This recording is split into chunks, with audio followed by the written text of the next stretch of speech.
na sinasabi ko sa'yo. Para pag gumala tayo, okay na lahat, di ba? Kaya nga.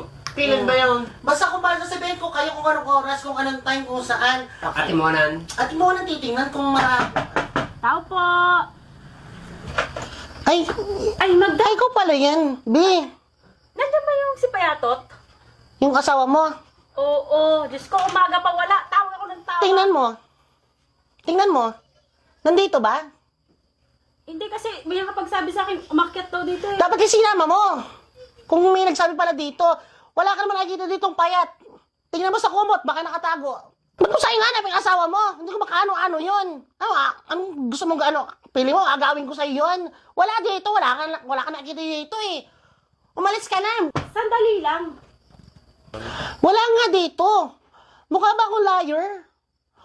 Sigurado ka, wala dito? Ha? Hindi, actually talaga kasi, alam mo naman kami, yung mga yung parents ko, Kristiyano, yung hindi talaga ako tinuro magsinungaling noon. Ba't ko lulukuhin yung best friend kita, di ba? Ba't ko ito lulukuhin? Nandito siya. Hoy! Alam niyo kung may mga problema kayo sa asawa niyo, magpaalam kayo bago ako pumunta sa mga gagalaan niyo, hindi inadamay niyo pa ako sa mga ginagawa niyo na yan. Sisirahin mo pa yung pagkakaibigan namin ng asawa mo? Itatago ka? Ba't kita itatago? Nandito yung asawa mo.